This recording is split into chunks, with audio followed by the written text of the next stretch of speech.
आज मैं आप लोग को एसएससी एमटीएस एग्ज़ाम 11 सितंबर सेकेंड शिफ्ट का समाप्त हो चुका है। इनमें पूछे गए सही प्रश्न मिल चुके हैं जो आपका 100% रियल और ऑथेंटिक क्वेश्चन है।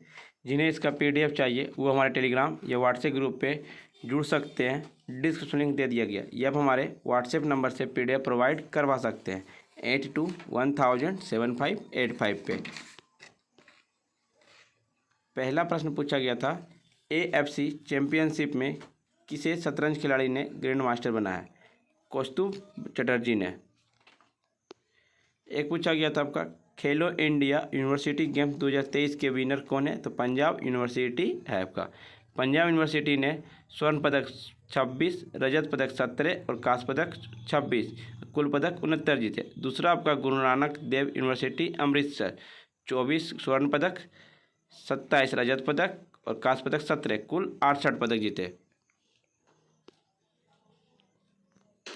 तीसरा आपका JNU university Karnataka, Jain university Karnataka 16 स्वर्ण पदक, 10 रजत पदक, 6 कांस्य पदक और कुल पदक 32। खेलो इंडिया यूनिवर्सिटी गेम की शुरुआत 2020 में उड़ीसा में हुआ था। प्रथम खेलो इंडिया यूनिवर्सिटी गेम्स के विजेता भी पंजाब यूनिवर्सिटी ही रहा। खेलो इंडिया यूनिवर्सिटी गेम के तीसरे संस्करण की मेजबानी उत्तर प्रदेश, जहां पर इन्हें 4 शहरों में कराए गए थे और 21 खेलों की शामिल किया गया था। एक पूछा था, लंबादी डांस किस जनजाति के द्वारा किया जाता है? लंबादी डांस आपका बंजारा जनजाति के द्वारा किया जाता है। यह आंध्र प्रदेश और तेलंगाना की प्रमुख फसल से संबंधित नृत्य है। लौह नृत्य लोक नृत्य मध्य प्रदेश में सहरिया जनजाति के द्वारा किया जाता है। घूमर राजस्थान के प्रमुख लोक नृत्य है। इसकी शुरुआत भी जनजाति से किया गया था। गारो जनजाति के प्रमुख बांग्ला त्यौहार जो मेघालय में मनाया जाता है। एक पूछा था, खेलो इंडिया यूथ गेम्स 2019 में किस शहर में हुआ था? खेलो इंडिया यूथ गेम्स 2019 में आपका पुणे शहर में हुआ था। खेलो इंडिया यूथ गेम्स का पहला संस्करण 2018 दिल्ली में आयोजित किया गया। खेलो इंडिया यूथ गेम्स का दूसरा संस्करण 2019 में पुणे में आयोजित किया गया। तीसरा संस्करण आपका 2020 असम के गुवाहाटी में आयोजित किया गया। खेलो इंडिया यूथ गेम्स का चौथा संस्करण 2021 हरियाणा में आयोजित किया गया। और पाँचवा खेलो इंडिया यूथ गेम्स आपका भोपाल तथा तत्या टोपी स्टेडियम में रंगारंग में आयोजित हुआ मध्य प्रदेश में। उपन्यास एनिमल फॉर्म किसके द्वारा लिखा गया? उपन्यास एनिमल फॉर्म आपका जॉर्ज ऑरवेल के द्वारा लिखा गया। एक्सपेरिमेंट विथ ट्रूथ किसकी आत्मकथा है? तो मोहनदास करमचंद गांधी की आत्मकथा है। यह साप्ताहिक किस्तों में लिखा गया था और उनकी पत्रिका नवजीवन में 1925-1929 तक प्रकाशित हुआ था। जवाहरलाल नेहरू के द्वारा पुस्तक discovery of India, before freedom, letters for on nation, glimpses of world history, Motilal Nehru के द्वारा लिखा गया the wings of freedom, Swami Vivekananda कर्मयोग, मेरे गुरु, राजयोग, जन योग, भक्ति योग, मेडिटेशन एंड इट्स मेथड्स। एक पूछा गया था, बाल विवाह एक्ट के तहत बाल विवाह को कब समाप्त किया गया? तो बाल विवाह निरोधक अधिनियम 1929 के रूप में जाना जाता है। बाल विवाह का निषेध अधिनियम 2006 के इसके तहत यह अधिनियम पूर्ण रूप से 2007 में लागू किया गया। इस कानून में 1978 में संशोधन किया गया था, जिसमें लड़की की शादी की कानूनी उम्र 15 से 18 साल और लड़कों की उम्र 18 से 21 साल की गई थी। आपका राइट आंसर 1929 हो जाएगा। एडवोकेट संरक्षण बिल किस राज्य में पास किया गया? एडवोकेट संरक्षण बिल आपका राजस्थान में पास हुआ। अधिवक्ता को धमकाने, डराने या उनकी संपत्ति को नुकसान करने से संबंधित प्रोटेक्शन हेतु राजस्थान सरकार ने अधिवक्ता संरक्षण विधेयक की पेश किया। राजस्थान में राइट टू हेल्थ बिल भी पास किया गया है। एक पूछा गया था आपका, लोकसभा के प्रथम अध्यक्ष कौन थे? लोकसभा के प्रथम अध्यक्ष आपका गणेश मावलकर थे।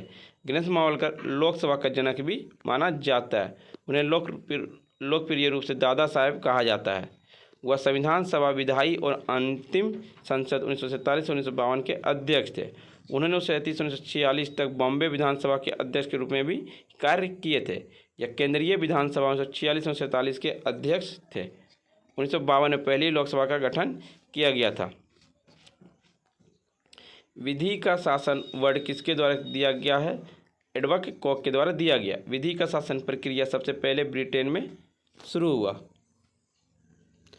भारत के संविधान में विधि का शासन ब्रिटेन से ही लिया गया है। विधि के द्वारा स्थापित प्रक्रिया जापान के संविधान से लिया गया। एकल नागरिकता आपका ब्रिटेन से लिया गया। संघ की व्यवस्था आपका कनाडा से लिया गया। आपका मौलिक अधिकार आपका यूएसए से लिया गया। संविधान संशोधन आपका साउथ अफ्रीका देश से लिया गया है।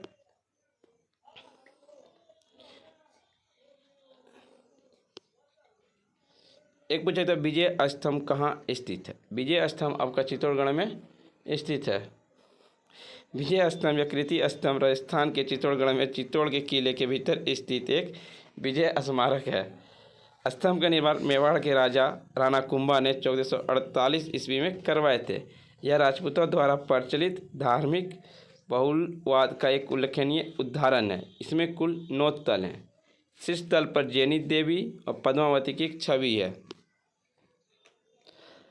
राणा मोक्कल का पुत्र राणा कुंभा ने 1433 ईस्वी में चित्तौड़गढ़ के शासक बने। वो राणा कुंभा ने मांडू के सुल्तान मोहम्मद खिलजी के साथ 3 युद्ध लड़े। सारंगपुर का युद्ध, मंडलगढ़ का युद्ध और बानास का युद्ध, ये सभी लड़े गए। एक पूछा गया था ग्रेफिन किस तत्व से संबंधित है। ग्रेफिन आपका कार्बन से संबंधित है। ग्रेफाइट फ्लोरीन भी कार्बन का ही अपरूप है।